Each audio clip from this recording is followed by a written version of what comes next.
உங்க கணவரை பொறுத்தவரையில, அன்புமணி சாரை பொறுத்தவரையிலும் எல்லாவிதத்துக்கும் தகுதியான ஒரு மனிதர். ஹைலி குவாலிஃபைடு, நல்ல ஸ்போர்ட்ஸ் மேன். மற்ற விஷயங்கள் எல்லாமே ம். தரோ நாலேட்ஜ் உள்ளவர். ம். அது மாரி நல்ல அனுபவம் மிக்கவர். ம். துணிச்சலா எல்லா காரியத்தையும் செய்யக்கூடியவர். ம். ஏன்னா, அவர் ஹெல்த் மினிஸ்டரா இருந்தபோது ஆமா. துணிச்சலா பல சட்டங்கள் ம். போட்டவரு. அவர் வந்து முதலமைச்சராகலைங்கிற வருத்தம் உங்களுக்கு தனிப்பட்ட முறையில இருக்கா? கண்டிப்பாக இருக்குங்க. கண்டிப்பா இருக்கு. ஏன்னா, அவரு வந்து ரொம்ப நெறைய திட்டங்கள வச்சிருக்கிறார். ரொம்ப வருஷமா பாட்டாளி மக்கள் கட்சி மட்டும் தான் அந்த அறிக்கைகள்லாம், அதாவது இந்த ஷேடோ பட்ஜெட் நிழல் நிதி அறிக்கை சமர்ப்பிச்சுட்டு வர. உங்க தம்பி வந்து விஷ்ணு பிரசாத் இல்லையா? ஆமாங்க, அவரு ஆமா. வந்து உங்க ஹஸ்பண்ட் இவரு இருக்கார்ல, ஆ, அன்புமணி ஆ. சார்ட்டலாம் ஒரு சுமூகமா பேசுவாங்களா? அவங்கலாம் சாதாரணமா? சாதாரணமா சும்மா இன்னைக்கு காலைல கூட பேசிட்டு தான் இருந்தாங்க. ம். பேசிக்குவாங்க, ஒண்ணா பார்ப்போம். இப்ப அவங்க வீட்டு நிகழ்ச்சின்னா, முதல்ல நாங்க தான் போய் நிப்போம். ம். நின்னு எல்லாரையும் என்னுடைய பெண்களுடைய திருமண வீடியோல பாருங்க. ம். வாசல்லேருந்து கூட்டிட்டு போறதே என்னுடைய தம்பியும், அவங்க ஒய்ஃபும். வணக்கம் வாவ் தமிழா நண்பர்களே! இந்த பொங்கல் திருநாளில் ஒரு மாறுபட்ட பெண்மணியை சந்திக்கப் போகிறோம். தான் உண்டு, தன் கணவருண்டு, தன் குழந்தைகள் உண்டு என்று ஒரு சராசரி பெண் போல வாழ்க்கையை சுருக்கிக் கொண்டு விடாமல், இந்த சமூகத்தை ஆழமாக கவனிப்பவர், சுற்றுப்புற சூழல், குளோபல் வார்மிங் போன்ற பல விஷயங்களை அலசுபவர், பல கூட்டங்களில் விழிப்புணர்ச்சியை ஏற்படுத்துவர், பசுமை தாயகம் என்ற அமைப்பின் தலைவராகவும் இருக்கிறார். வாருங்கள், திருமதி சௌமியா அன்புமணியை சந்திப்போம். வணக்கம். இந்த பொங்கல் வணக்கம். திருநாள்ல உங்களை சந்திக்கிறதுல ரொம்ப மகிழ்ச்சி. எனக்கும் உங்களை இன்னைக்கு சந்தித்ததுல ஒரு மிக்க மகிழ்ச்சி. அதுவும் எவ்வளோ வருஷம் கழிச்சு ஆமா, பார்த்தோம். நம்ம உங்களுடைய சந்திக்கிறோம். மகளுடைய திருமணத்துக்கு நான் வந்திருந்தேன். ஆமா. அப்ப பார்த்தோம். அதுக்கப்புறம் இன்னைக்கு தான் பார்க்குறோம். நடுவுல ஆனா தொலைபேசியில தொடர்பு கொண்டு பேசிட்டு ஆமா, இருப்போம். ஆமா, ஆமா, ஆமா. நெறைய விஷயங்கள். ஐயா டாக்டர் ராமதாஸ் எப்படி இருக்காங்க? ஐயா நல்லா இருக்காங்க. ஆரோக்கியமா இருக்காங்களா? ஆரோக்கியமா இருக்காங்க. இன்னைக்கு பொங்கல் கொண்டாட்டங்கள் அங்க அறக்கட்டளை கல்வி கோயில்னு கோனேரிக்குப்பத்துல சரி. இருக்கு. ஐயா அத வந்து சமுதாய சிந்தனையோட நடத்திட்டு இருக்கிறாங்க. அங்க வந்து இன்னைக்கு பொங்கல் கொண்டாட்டங்கள் போயிட்டு இருக்கு. அங்க அவரு நானே போயிருக்காருங்க. தைலாபுரம் போனோம் ஐயாவை பார்க்கறதுக்கு. கண்டிப்பா போயிட்டு வாங்க. எல்லாரையும் பார்க்கறதுல அவர் ரொம்ப விருப்பப்படுவாரு. அதுவும் இப்ப கோவிடுக்கு அப்புறம் நெறைய பேர சந்திக்கிற ஆர்வத்தோட இருக்கிறாரு. அதனால யார் வந்தாலும் நல்லா பார்க்குறாரு. நீங்க போய் சரி. பார்க்கலாம். பொங்கல் என்றதுமே ம். திருமதி சௌமியாவுக்கு டக்குன்னு நினைவுக்கு வருது எது? பொங்கல் என்று நினைவுக்கு வருவது வந்து உங்களுடைய பாவாடை சட்டை போட்ட நாட்களா? அல்லது பிற்கால நாட்களா? எப்பயுமே நினைவுக்கு வருவது குடும்பத்தோட வந்து நாங்க வந்து அந்த பொங்கல் பானையை வைத்து கொண்டாடிட்டு பொங்கலோ பொங்கல்னு சொல்லுவோம். அதுதான் சின்ன வயசுலேருந்தும் அதே தான் என்னுடைய பொங்கல். ம். அப்போ வந்து நான் என்னை வந்து சுற்றி இருந்தது என்னுடைய அப்பாவுடைய அப்பா அம்மா அந்த தாத்தா பாட்டி, என்னுடைய தாத்தா பாட்டியும் என்னுடைய தாய் அப்பா, என்னுடைய சகோதர சகோதரிகள் இன்னும் கிராமத்தில் தான், அவங்களோட தான் நான் பொங்கல் கொண்டாடிட்டேன். இப்போ நினைவுக்கு வர்றது என்னுடைய திருமணமாகி போன பின் நான் என்னுடைய புகுந்த வீட்லேயும் அதே போல தான். என்னன்னா அந்த தாத்தா பாட்டிக்கு பதில் இப்போ என்னுடைய மாமியார் மாமனார் தாத்தா பாட்டி, நாங்களே தாத்தா பாட்டியாக இருக்கிறோம். நானும் என்னுடைய கணவருமே தாத்தா பாட்டியாக இருக்கிறோம். என்னுடைய குழந்தைகள் பெண்கள் இளமையான மகள்கள். பாட்டி. நன்றி. அவங்க பேர குழந்தைங்களோட ம். என்னுடைய கணவருடைய சகோதரிகள், அவங்க குடும்பத்தார், அவங்க குழந்தைங்க, அவங்களுக்கும் இப்போ எல்லாருக்கும் திருமணமாகி குழந்தைங்க எல்லாம் இருக்கிறாங்க. இல்லை அப்படி ஒரு அதுவும் பொங்கல் எல்லாம் குடும்பத்தோட அதே தான் 2 பொங்க பானை தான். அப்போ பெரிய பெரிய பொங்க பானையை வச்சு அதே மாதிரி முற்றத்தில் வந்து பள்ளம் எடுத்து அதில் வந்து விறகெல்லாம் போட்டு சாமி கும்பிட்டுட்டு பொங்கல் கொண்டாடினோம். தாத்தா பாட்டி இருந்தாங்க. இப்போ வந்து நாங்கள் தாத்தா பாட்டியாக அதே மாதிரி முற்றம் இருக்குது. அதே மாதிரி பள்ளம் எடுத்து அதில் வந்து 2 பொங்க பானையை வச்சு அதில் பொங்கல் பண்ணி சாப்பிட்றோம். அதே ஸோ இந்த வருஷம் தைலாபுரம் போறீங்க இப்ப? கண்டிப்பாக போயிட்டு இருக்கோம். ம். தைலாபுரத்தில் தான் எங்களுடைய பொங்கல் எப்பயுமே. நான் திருமணமாகி ஒரு பொங்கல் கூட நான் சென்னையில் கொண்டாடினதே கிடையாது. எல்லாமே தைலாபுரத்துலையும் உங்க திண்டிவனத்தில் தான் உங்க 2 கொண்டாடினேன். பொண்ணுங்களும் அங்க வந்துருவாங்க. 3 பெண் குழந்தைகள் எனக்கு. கல்யாணம் ஆன பொண்ணு 2 2 பேரும். பெண்களுமே பெரிய பொண்ணு வந்து நாங்கள் எங்கள் சொந்த நாத்தனார் பையனுக்கே கொடுத்துட்டதுனால அவங்களும் அதே திண்டிவனம் தான். அவங்களும் இருப்பாங்க. ம். என்னுடைய மாப்பிள்ளை வந்து பார்த்திங்கன்னா என்னுடைய சொந்த இவருடைய அக்கா பையன் தான். ம். அதனால் அதுவும் அவங்களும் அங்கே தான். அவங்க காந்தி குருந்தி. மேடத்தோட. ஆமாம் அவங்களே தான். அவங்க திண்டிவனம் தான் அவங்களுடைய ஊர். அங்கே தான் அவங்க அப்பா வந்து மருத்துவமனை வைத்து நடத்தின்னு இருக்கிறாரு. அதனால் அவங்க ஊரும் அதே தான் மாமியார் ஊர். அவளுக்கும் திண்டிவனம் தான் மாமியார் ஊர், எனக்கும் திண்டிவனம் தான் மாமியார் ஊர் ஆயிடுச்சு. ரெண்டாவது பொண்ணு வந்து சென்னையில் தான் கொடுத்துருக்குறோம். அவங்க வந்து தலை பொங்கலும் போன வருஷம் எங்களோட தான் கொண்டாடினாங்க. இப்பயும் எங்களோட தான் கொண்டாடினேன். அவங்க எங்களுடைய ரெண்டாவது சம்பந்தியும் எல்லாரும் வந்து நீங்கள் உங்களோட குடும்ப பாரம்பரியமாக ரொம்ப நாளாக எல்லாரும் ஒன்றா பொங்கல் கொண்டாடிட்டு இருக்கிறீங்க, நீங்கள் பசங்களையும், அதனால அவரும் அவங்க மருமகளையும் அவங்க மகனையும் காலையிலே சீக்கிரம் முடிச்சு அனுப்பிச்சி விட்ருவாரு எங்களோட கொண்டாடுறதுக்கு. சின்ன பொண்ணு என்ன படிக்கிறாளா? அவ வந்து கல்லூரியில படிச்சிட்டு இருக்கிறா. 2வது வருடம் படிச்சுன்னு இருக்கிறா. அதனால அவ எங்களோட தான் இப்ப இருக்கிறா. சரி, நீங்க வந்து ஒரு பாரம்பரியமான ஒரு காங்கிரஸ் குடும்பத்திலிருந்து வந்தவங்க. இவங்க வந்து பாட்டாளி மக்கள் கட்சி. நீங்க புகுந்த வீடு பாட்டாளி கட்சி, பிறந்த வீடு காங்கிரஸ். இப்படி உங்களை சுற்றி ஒரே அரசியல் தான். நீங்க பிறந்ததுல அரசியல் தான், பாக்குறதுலாம் அரசியல் தான், டெய்லி அரசியல் தலைவர் தான் பார்த்துட்டு இருக்கீங்க. ஏன் உங்களுக்கு அரசியல் ஆர்வம் வரல? நீங்க அரசியல் ஆர்வம் அப்படின்னு முன்னாடியே அரசியலுக்குள்ள இருந்து தான் நீங்க இருக்கிறோம். என்னை சுற்றி எப்பயுமே வந்து முதலமைச்சர்கள் வீட்டுக்கு வருவாங்க, அமைச்சர்கள் வருவாங்க, மந்திரிங்க வருவாங்க, பார்த்துக்கிட்டே தான் இருக்கும். அரசியல் ஆர்வம் எப்பயுமே இருக்கு. அதாவது அரசியல்ல தேர்தலில் போட்டி போடுறது மட்டும்தான் அரசியல்னு நீங்கள் நினைக்கிறீங்க. அப்படி கிடையாது. தேர்தலில் போட்டி போட்டுட்டு எம்எல்ஏ ஆனோ, எம்பி ஆனோ, இல்லை கட்சியில் பதவி இருந்தால் தான் அரசியல் அப்படி. அரசியல் ஆர்வம் எங்களுக்கெல்லாம் எங்கள் வீட்டில் என்னை விட அதிகமாக இன்னும் வெளியில் தெரியாத அத்தனை பேர்களுக்கும் இருக்கு. அவங்க இன்னும் கரெக்டாக எல்லாம் சொல்லுவாங்க, இவங்களால தான் இந்த அது மாதிரி ஆச்சு அப்படின்ற அளவுக்கு அரசியல் ஆர்வம் எங்கள் வீட்டில் எல்லாருக்குமே இருக்குது. சின்ன குழந்தையிலேருந்து பெண்கள் அனைவருக்கும் இருக்குது. எனக்கும் அரசியல் ஆர்வம் இருக்குது. நீங்கள் சொல்கிறது ஒரு பகுதி தான். எலெக்ஷனில் போட்டி போடணும், தேர்தலில் ஜெயிச்சு எம்எல்ஏ ஆகணும், எம்பி ஆகணுன்றது வந்து ஒரு பகுதி தானே தவிர அரசியல் ஆர்வம் எல்லாருக்கும் இருக்கு. பட் அதிகாரத்தை கையில் எடுக்கும் போது தான் நீங்க நினைத்ததை சாதிக்க முடியும் அப்படின்றது நினைக்கிறீங்க. அதனால நீங்க வந்து எல்லாம் ஏன் எம்பி ஆல எம்எல்ஏ ஆலன்னு எல்லாருமே என்ன கேட்பாங்க. ஆனா நான் என்ன சொல்றேன்னா, பசுமை தாயகம், மக்கள் தொலைக்காட்சி போன்ற நிறைய விஷயங்களை நான் எடுத்து செஞ்சுட்டு இருக்கிறேன். நிறைய விழிப்புணர்வு இதுவே எனக்கு நல்லா பண்றதுக்கு இன்னும் நிறைய பண்ணணும். அதுலதான் எனக்கு ஆர்வம் அதிகமா இருக்குது. இது வந்து வீட்டுல தான் எல்லாரும் இருக்கிறாங்களே, அப்பா, என்னுடைய சகோதரர், என்னுடைய மாமனார், என்னுடைய கணவர் எல்லாருமே அரசியலில் இருக்கிறாங்க. அவங்க படுறாங்க, அவங்க ஃபுல்லாக வேலை பண்ணிட்டு இருக்கிறாங்க. அதை பார்க்கறதுக்கே நமக்கு சரியா இருக்கு. இதில் நம்ம வேற உள்ள வந்துட்டா அப்படின்றதுனால தான் நான் அதை ஒதுங்கியே இருக்கிறேன். வேற இரண்டு குடும்பமும் வெவ்வேறு அரசியல் கட்சி குடும்பம் இல்லையா? அவங்க ஒன்னா விழாக்கள்ல உங்க வீட்டு ஃபங்க்ஷன்ஸ்லாம் சேரும்போது அரசியல் பேசுவாங்களா, அல்லது கார்டியலான ரிலேஷன்ஸ் இருக்குமா? ரொம்ப கார்டியலான அது அந்த அளவுக்கு வந்து ஒரு மெச்சூரிட்டியான குடும்பங்கள் தான் எங்களுது. வெளியில் வந்து நிறைய பிரச்சனைகள் இருக்கும் தான். எலெக்ஷன் போது இருக்கும். ஒரே கூட்டணியில் இருந்தால் கொஞ்சம் அதுலேயும் சில பிரச்சனைகள் இருக்கும். வேறு வேறு கூட்டணியில் இருந்தால் எதிர் பிரச்சாரம் செய்ய வேண்டியிருக்கும். எல்லாமே இருக்கும்.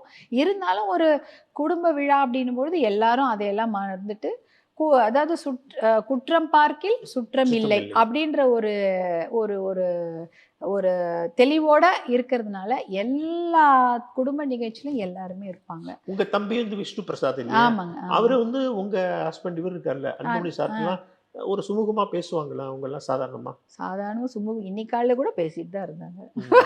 பேசிக்குவாங்க, ஒன்னா பார்ப்போம். இப்போ அவங்க வீட்டு நிகழ்ச்சின்னா முதல்ல நாங்கள் தான் போய் நிற்போம். நின்று எல்லாரையும் என்னுடைய பெண்களுடைய திருமண வீடியோவில் பாருங்க, வாசல்லேருந்து கூட்டிட்டு போகிறதே என்னுடைய தம்பியும் அவங்க ஒய்ஃபும் தான். கூட்டிட்டு எல்லாரும் வர விருந்தினர்களை வரவேற்கிறது. என்னுடைய 2 மகளுடைய திருமணத்துலேயும் நீங்கள் பார்த்தீங்கன்னா தெரியுங்க, முன்னாடி நிற்பாங்க. அவங்க தான் மாலை எடுத்து கொடுப்பாங்க. தாய் மாமான்ற ஒரு மரியாதையோடு அவங்க தான் எல்லாம் பண்ணுவாங்க. இப்போ என்னுடைய தம்பி அவங்க வீட்டு குடும்ப நிகழ்ச்சியில் முதல்ல இவர் தான் இருப்பார். மேடையில் நாங்கள் 2 பேர் தான் இருக்கணும்னு முன்னாடியே சொல்லிவிட்டு 5:30 எங்களை வர சொல்லிட்டாங்க. நாங்கள் அங்கே தான் இருப்போம். அதனால் அதுலலாம் எந்த மாற்றம் இருக்காது. எதிரெதிராக இருக்கிறதாலும் அந்த குடும்ப விழாக்களில் யாரையுமே நாங்கள் வீட்டுக்குள்ளே பேசும்போது காரசாரமான விவாதங்கள் வரும். அந்த மாதிரிலாம் எதுவும் இது வரைக்கும் எனக்கு தெரிஞ்சு பேசினதே கிடையாது. அதெல்லாம் பண்ண மாட்டாங்க. இருக்கும் வெளியில் இப்போ மைக்கில் பேசுகிறதோட சரி, வீட்டுக்குள்ளேன்னா அதை மைல்டாக அவாய்ட் பண்ணிடுவாங்க. அது அந்த அளவுக்கு நாங்கள் கொண்டு போனதே இல்லை. உங்கள் கணவரை பொறுத்தவரையில், அன்புமணி சாரை பொறுத்தவரையிலும் எல்லா விதத்துக்கும் தகுதியான ஒரு மனிதர், ஹைலி குவாலிஃபைடு, நல்ல ஸ்போர்ட்ஸ் மேன், மற்ற விஷயங்கள் எல்லாமே தரோ நாலேஜ் உள்ளவர். அது மாதிரி நல்ல அனுபவம் மிக்கவர், துணிச்சலாக எல்லா காரியத்தையும் செய்யக்கூடியவர். ஏன்னா அவர் ஹெல்த் மினிஸ்டர், துணிச்சலாக பல சட்டங்கள் போட்டவர். அவர் வந்து முதலமைச்சராக இல்லைங்கிற வருத்தம் உங்களுக்கு தனிப்பட்ட முறையில் இருக்கா? கண்டிப்பாக இருக்குங்க, கண்டிப்பாக இருக்கு. ஏன்னா அவர் வந்து ரொம்ப நிறைய திட்டங்களை வச்சிருக்கிறார். ரொம்ப வருஷமாக பாட்டாளி மக்கள் கட்சி மட்டும்தான் அந்த அறிக்கைகள்லாம், அதாவது இந்த ஷேடோ பட்ஜெட், நிழல் நிதி அறிக்கை சமர்ப்பிச்சுட்டு வராங்க ஆமா, ரொம்ப வருஷக்கணக்கா. வருஷமா ஐயா பண்ணிட்டு அது இருக்காங்க. தனியாவே அக்ரிகல்ச்சரல் பட்ஜெட்டும் போட்டுட்டு இருக்கிறாங்க. அந்த விஷயங்கள்ல பார்த்தீங்கன்னா, அதுல ஒரு பாயிண்ட்டும் இவருக்கு அத்துப்படி. ஒண்ணு கூட இவருக்கு நீங்க பார்த்தீங்கன்னா எல்லாமே சொல்லுவாரு. இது இவ்வளோ பெர்சன்டேஜ் இருக்கு, இது தப்பா இருக்கு, இது கரெக்ட்டா இருக்குது, இது இப்ப இது போன வருஷத்துல இருந்து இந்த வருஷம் இது ஏறி இருக்குது, இறங்கி இருக்குதுன்ற வரைக்கும் அத்துப்படியா சொல்லுவாரு. என்னென்னலாம் திட்டங்கள் இருக்கோ இப்ப நெறைய பேர் சொல்லுவாங்க. நாங்க எங்களுக்கு அ பதவி வந்துருச்சுன்னா நாங்க வந்து இந்த திட்டங்கள்லாம் கொண்டு வருவோம் அப்படின்னுவாங்க. நாங்க நெறைய திட்டம் வச்சிருக்கோம். ஆனா அந்த திட்டங்கள வெளியில தைரியமா அவர் சொல்லுவாரு. ஏன்னா யாராவது கூட செய்யட்டுங்க. நல்லது நடந்தா போதும். நம்ம தான் வச்சுப்போம். எங்களுக்கு திட்டங்க இருக்கு. அத நாங்க பண்ணும்போது பண்ணிக்கிறோம்லாம் இல்ல. அந்த திட்டங்கள்லாம் இன்னிக்கும் அந்த பட்ஜெட்ல இருக்கும். இப்படி பண்ணா இந்த இந்த இடத்துல நமக்கு வருவாய் வரும். நம்ம மது வருவாய வந்து குறைச்சிட்டு, இல்ல மது வருவாய் சுத்தமா இல்லன்னா கூட ஒரு கவர்மெண்ட்ட நடத்த முடியும். ஒரு அரசாங்கத்த நடத்த முடியும். அப்படின்ற விஷயங்கள்லேருந்து அந்த பட்ஜெட்ல போட்டிருப்பாங்க.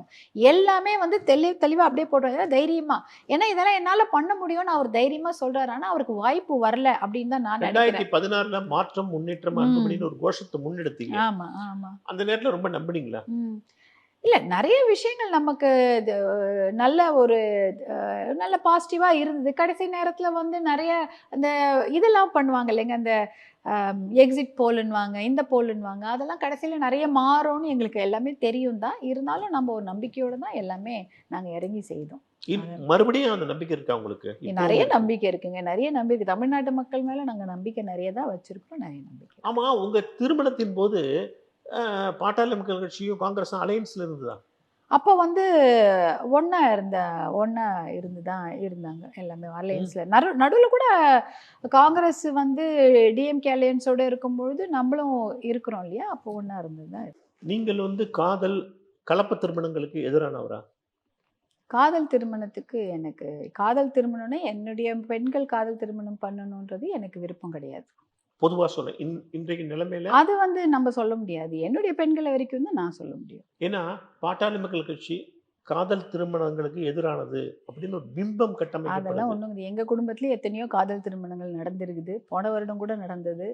கலப்பு திருமணங்கள் நடந்திருக்குது. எங்க குடும்பத்திலேயே ஐயாவே தலைமை ஏத்து நடத்தி வச்சிருக்கிறாரு. நாடக காதல் அப்படின்லாம் அது வேணா அதுக்கு வேணா எதிர்பார்க்கலாமே தவிர, காதல் திருமணத்துக்கோ, கலப்பு திருமணத்துக்கோ எந்த இடத்துலயும் எதிர்ப்பு கிடையாது. இந்த வீடியோ உங்களுக்கு பிடிச்சிருக்குல்ல? இந்த மாதிரி நிறைய இன்ட்ரெஸ்டிங்கான வீடியோஸ் வாவ் தமிழால இருக்கு. மிஸ் பண்ணாம பார்க்கிறதுக்கு லைக் பண்ணுங்க, சப்ஸ்கிரைப் பண்ணுங்க. வாவ் தமிழாவோட சேர்ந்து உங்க லைஃபை என்ஜாய் பண்ணுங்க.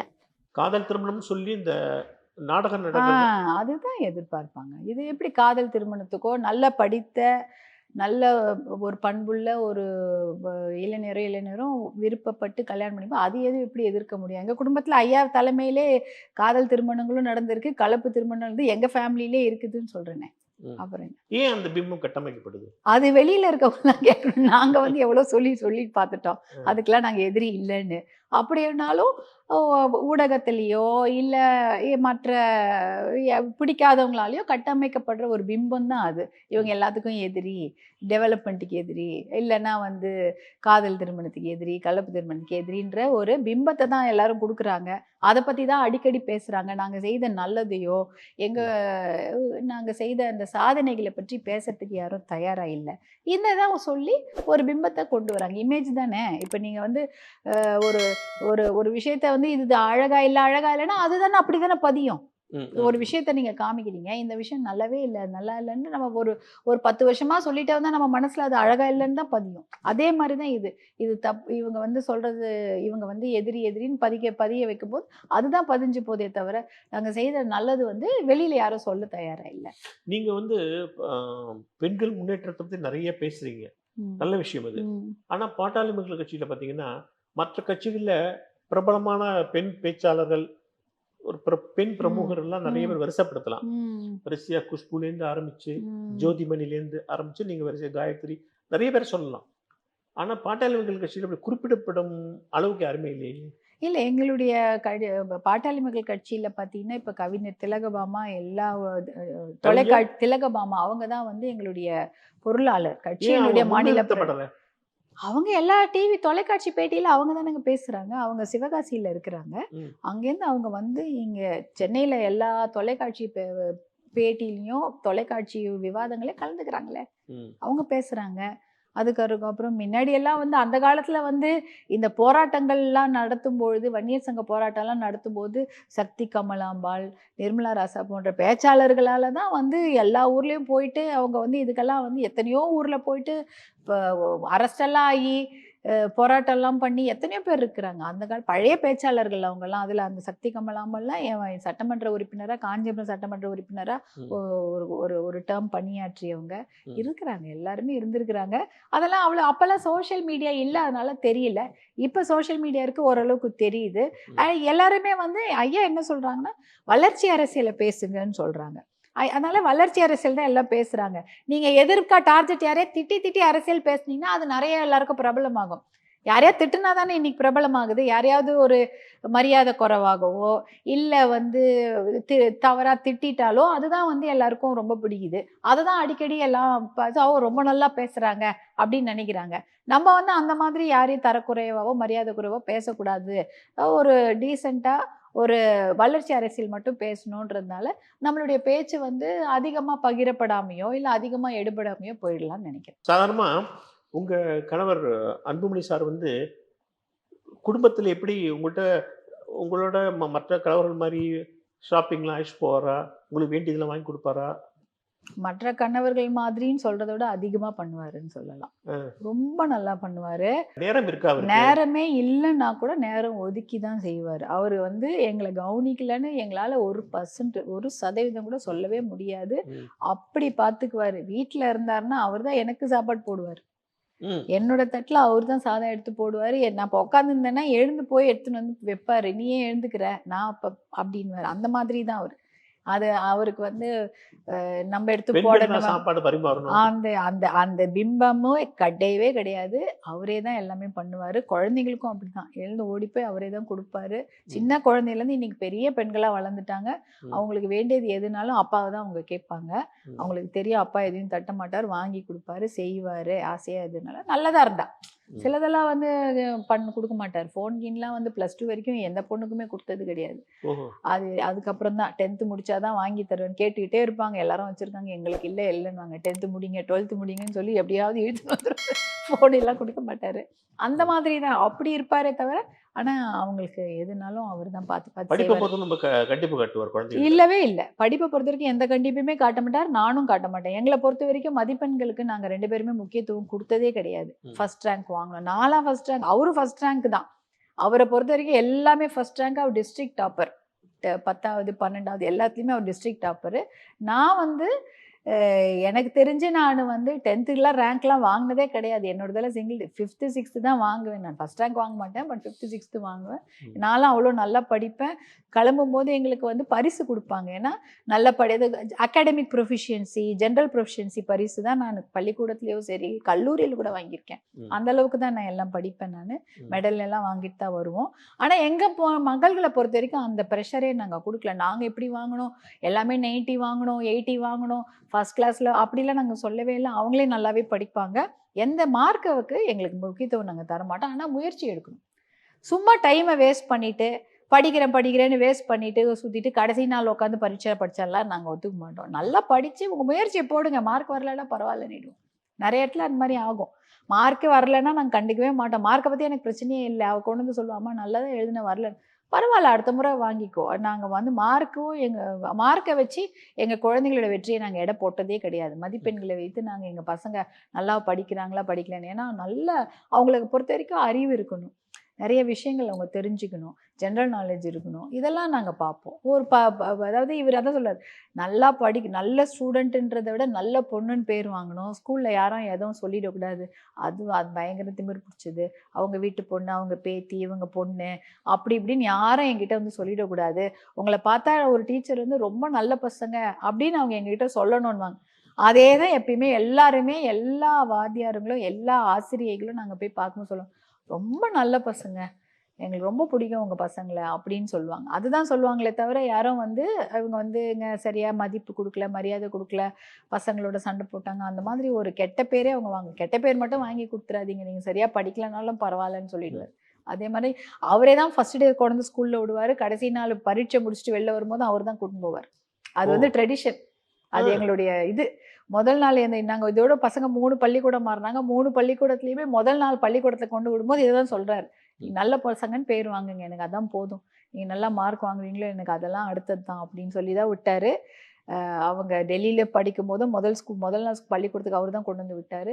முடிச்சுட்டு அந்த கடைசி நாள் இருக்கும் இல்லைங்களாங்க, அந்த 10th எக்ஸாம் ஃபைனல், 12வது எக்ஸாம் முடிஞ்சிட்டு வெளில வரும்போது 3 பொண்ணுங்களையுமே 10வது முடிச்சுட்டு வெளில வரும்போது இவர் தான் கடைசி நாள் வந்து பிக்கப் பண்ணுவார், கார் எடுத்துன்னு வந்து. அதே மாதிரி அவங்க 12வது முடிச்சுட்டு கடைசி பரீட்சை முடிச்சுட்டு போயிட்டு வரேன்னு எல்லாம் சொல்லிட்டு வரும்போது வெயிட் பண்ணி குழந்தைங்கள வண்டியில் ஏற்றி கூட்டிகிட்டு வர்றாரு. 3 பொண்ணுங்களுக்கும் அதான் பண்ணார். 10th 12th கடைசி நாளும் அவர் தான் பண்ணார். இந்த வீடியோ உங்களுக்கு பிடிச்சிருக்குல்ல? இந்த மாதிரி நிறைய இன்ட்ரெஸ்டிங்கான வீடியோஸ் வாவ் தமிழால இருக்கு. மிஸ் பண்ணாம பார்க்கிறதுக்கு லைக் பண்ணுங்க, சப்ஸ்கிரைப் பண்ணுங்க. வாவ் தமிழாவோட சேர்ந்து உங்க லைஃபை என்ஜாய் பண்ணுங்க. அன்புமணி சார் வந்து ஒரு பயங்கர ஃபிட்னஸ் ஃப்ரீக். அவர் ஸ்போர்ட்ஸ் நிறைய அவருடைய காலேஜ் டேஸ்ல இருந்து ஸ்போர்ட்ஸ்ல ரொம்ப ஆக்டிவா இருந்திருக்காரு. இப்ப கண்டிப்பா பண்றாரா? ஐயோ, இப்பயும் பண்றாரு. எப்பயுமே ஜிம். இப்ப முதல்ல வந்து ஷட்டில் போயிட்டு இருந்தார், ரொம்ப பயங்கரமா ஷட்டில் ஆடிட்டு இருந்தார். அவர் வந்து மந்திரியா இருக்கும் போதும் டெல்லியில கூட ஏதாவது ஷட்டில் கோர்ட் கண்டுபிடிச்சிடுவாரு, யார் வீட்டுலனா போய் விளையாட்டு வந்துருவாரு. சென்னையிலயும் இங்க எம்ஆர்சியில் போய் ஷட்டில் விளையாடுவார், இங்க கிண்டியில போயிட்டு. அதே போல ஸ்விம்மிங் பண்ணிட்டு இருந்தார் கொஞ்ச நாள். ஷட்டில் ஃபுல் அது ஷட்டிலுக்கே போவார். அது இறகு பந்தோடைய தமிழ்நாடு பேட்மிண்டன் அசோசியேஷன் ஒன்று இருக்குது, அதாவது தமிழ்நாடு இறகுப்பந்து சங்கத்தோட தலைவராகவும் அவர் தான் இருக்கார். ஒரு கிட்டத்தட்ட 2014 அவர் தான் இருக்கிறாரு. அதே போல் ஆல் இந்தியா அகில இந்திய அந்த இறகுப்பந்து சங்கத்துடைய துணைத் தலைவராகவும் இவர் தான் இருக்கார் 2-3 வருஷம். அதனால் நிறைய அவருக்கு பிடிக்கும். அது இல்லாத ஸ்விம்மிங் நிறைய பண்ணுவார். இப்போ ஸ்விம்மிங் பண்ணுறதில்ல, அதுக்கு பதில் வாக்கிங்லாம் கொஞ்சம் கம்மி தான். ஆனால் பார்த்தீங்கன்னா ஜிம் பண்ணுவார், வாக்கிங்னா ட்ரெட்மில் பண்ணுவார். வெளியில் போய் நடக்கிறது கொஞ்சம் கம்மி தான். முன்னாடி கொஞ்சம் அது இல்லாமல் பண்ணியிருந்தார். எது அவருக்கு அந்த சமயம் தோணுதோ பண்ணிடுவார். இன்னைக்கு காலைல கூட பண்ணார். ஆமாம், நிறைய பண்ணிட்டேன் அப்படின்னு வந்து சொன்னார். ஏன்னா 2 நாள் கிடையாது, 2 நாள் இப்போ கோயம்புத்தூரில் 2 நாள் நிகழ்ச்சி இருக்கிறதுனால.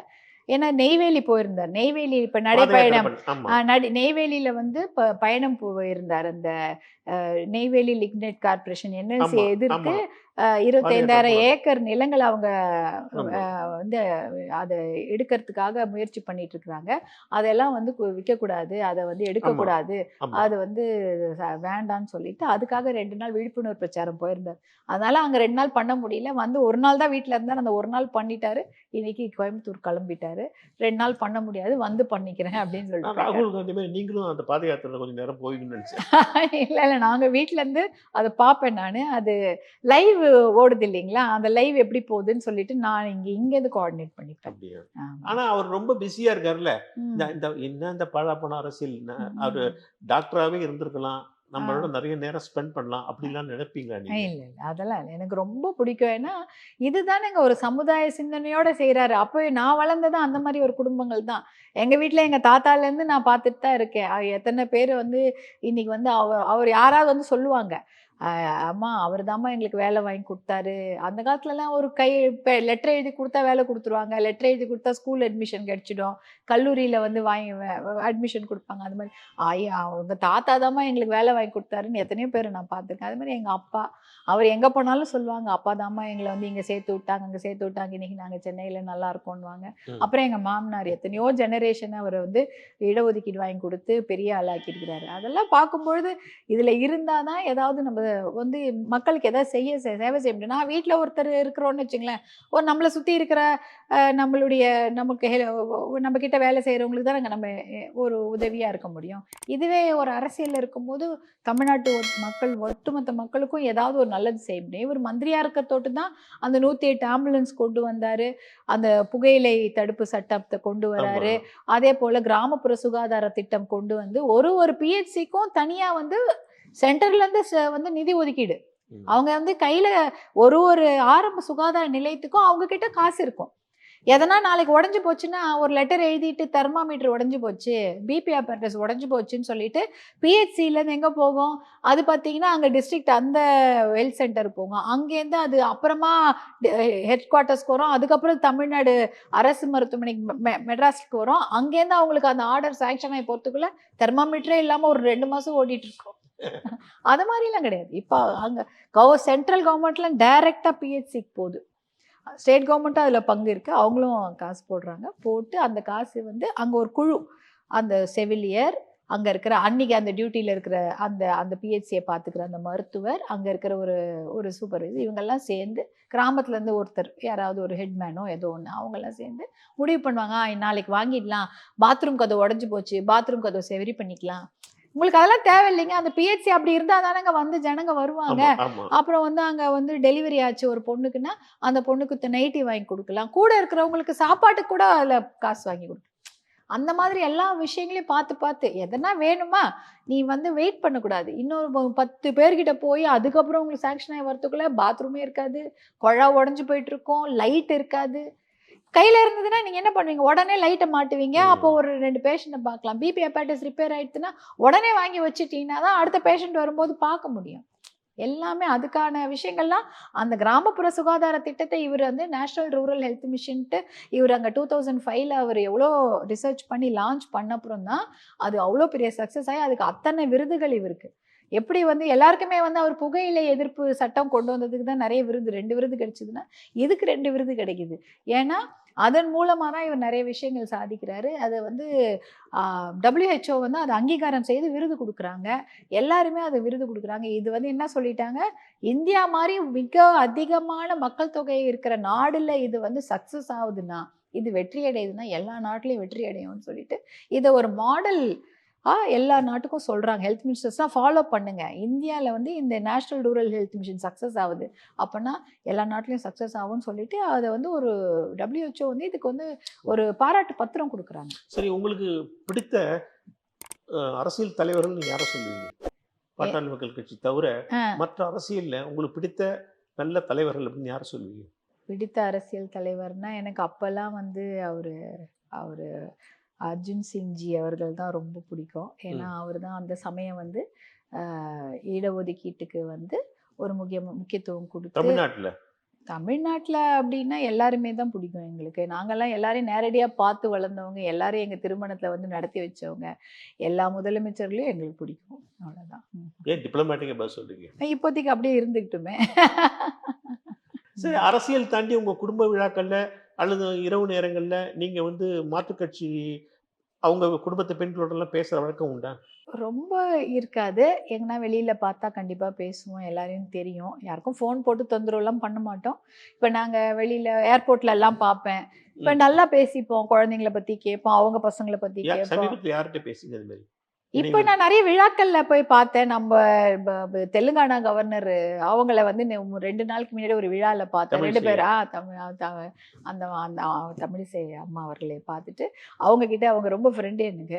2 பேரும் நாங்கள் பேசிட்டு இருந்தோம், எப்படி இருக்கு பசங்கள்லாம் எப்படி இருக்காங்க, அவங்க பொண்ணை பற்றி கேட்டேன். அவங்க பொண்ணுக்கும் திருமணம் நடந்தது இப்போ தான் 2-3 வருஷம் முன்னாடி. என்னுடைய மகளுக்கும் திருமணம் நடந்தது. அதனால 2 பேரும் அதை பற்றி பேசிட்டோம். 2 பேரும் போனோம். அவங்க திருமணத்துக்கு விழாக்கும் இவர் போயிருந்தாரு, என்னுடைய மகளுடைய திருமண விழாக்கும் அவங்க வந்திருந்தாங்க. அதனால பசங்க எப்படி இருக்காங்க அப்படின்னு பேசிக்கிட்டோம். அதுல எந்த தடையும் கிடையாது. அதெல்லாம் யாரா இருந்தாலும் பேசிக்கிட்டோம். வணக்கம் எல்லாருக்கும். வாவ் தமிழா சேனலுக்கு லைக் பண்ணுங்க, ஷேர் பண்ணுங்க, சப்ஸ்கிரைப் பண்ணுங்க. முக்கியமா பக்கத்துல இருக்கிறதுல டிங் டிங் டிங் டிங் டிங் அந்த நோட்டிபிகேஷன் பண்ணி அதை டாயிங்னு அடிச்சிருங்க. அப்பதான் அவங்க போடுற ஒரு வீடியோ உங்களுக்கு அப்லோட் ஆகும். நன்றி, வணக்கம், நமஸ்காரம்.